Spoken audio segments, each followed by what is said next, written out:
જય શ્રી રામ ખેડૂત મિત્રો। તો આજે આપણે આવી ગયા છીએ આપણા ખેતરની અંદર। તો આજે આપણે ફરીથી જોઈશું આપણા ખેતરની અંદર કેવી રીતે કયો મોલાદ થાય છે। કન્ટિન્યુ રહેજો। આપણે મિશ્ર પાકની અંદર તમે જોઈ શકો છો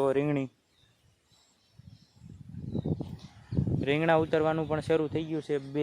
બે પાંચ જબલા શરૂ થઈ ગયા છે રીંગણા ઉતરવાના, અને ગલકા પણ ઉતરવાના શરૂ થઈ ગયા છે। એ 10-12 જબલા 20 જબલા સુધી પોગી જાય છે। દરરોજનો એટલી રેન્જ બની રહી છે। આ મંડપ ખેતી કરવાનો એટલો ફાયદો થાય છે કે આનો આપણે ભાવ પૂરતા પ્રમાણમાં મળી રહે। જો આ આપણે ગલકી છે આ જમીનની નીચે અડી રહે છે, તો આથી આટલો ભાગ છે ને એ ધોળો થઈ જાય આપણે જમીનની અંદર અડી રહે ને, તો અને આ આખો લીલો ને લીલો જ રહી છે, તમે જોઈ શકો છો। એથી આપણે વેપારીઓ જોઈને ઘણો ફાયદો થાય છે। અને આ પાકની અંદર આપણે તો સૂનમાખનું પ્રમાણ બહુ વધુ મળે છે, એટલે એ માટે અમે આ લગાડવામાં આવેલું છે। આ અંદર સૂનમાખ છે, અને આની અંદર અમે કોઈ દવા અને કોઈ પણ જાતનું ખાતર છાંટતા નથી। અને દવા અમે છાંટીએ છીએ ઓર્ગેનિક દવા બનાવીને છાંટીએ છીએ। જેમાંથી આગળ ઓર્ગેનિક દવા શેમાંથી બનાવી છે તેની પણ માહિતી હું થોડી ઘણી આપીશ। આમાં આપણે જોઈએ છીએ આગળ જતાં આપણે જોઈએ આગળ કયા વૃક્ષો એમાં ઉમેરીએ છીએ, કઈ રીતના અમે દવા બનાવીએ છીએ એ આગલા પાઠમાં બતાવીશું। અત્યારે તેની અંદરથી એક છોડવો આપણે અંદર ઉમેરીએ છીએ, એ અત્યારે મળી ગયો છે, તો આપણે એમાં એડ કરી દઈએ। આ જોઈ શકો છો, આને કહેવાય ધતુરો।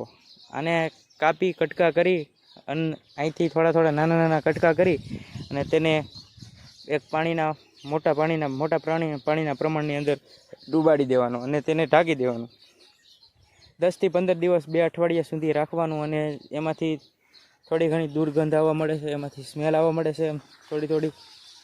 એટલે આની અંદર એક આકડા ઉમેરી દેવાના, આ ધતુરાના પાંદડા, આકડા અને ખાટી છાશ ઉમેરવાની, જેથી આમાં ફળ ફૂલ ફાલ અને ઈયળથી થોડી ઘણી રાહત મળે છે।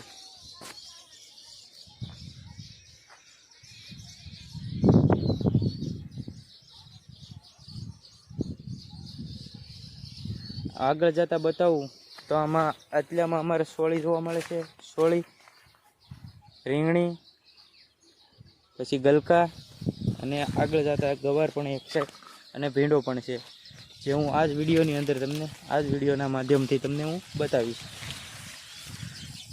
તમે સૌપ્રથમ ચેનલની અંદર નવા હો તો લાઇક, શેર અને સબસ્ક્રાઈબ જરૂરથી કરી દેજો, જેથી અમને મોટિવેશન મળે અને આગળના વિડીયો અમે બનાવીએ।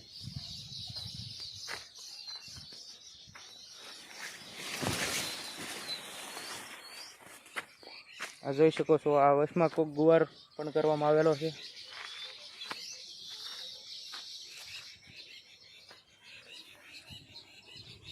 આ રીંગણીનું નામ છે પેરિસ।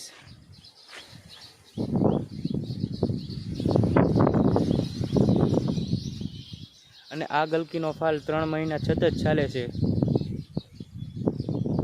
આ ગલકીમાં ખૂબ મોટા પ્રમાણમાં ઉત્પાદન મળે છે, અને આમાં આપણને પૂરતો નફો મળી રહે છે।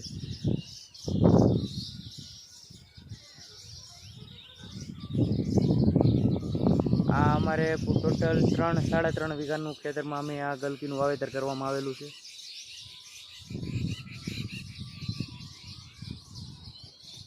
વિડીયો પસંદ આવે તો લાઇક, શેર અને સબસ્ક્રાઈબ જરૂરથી કરજો, જેથી અમને આગળ મોટિવેશન મળે। જય જવાન।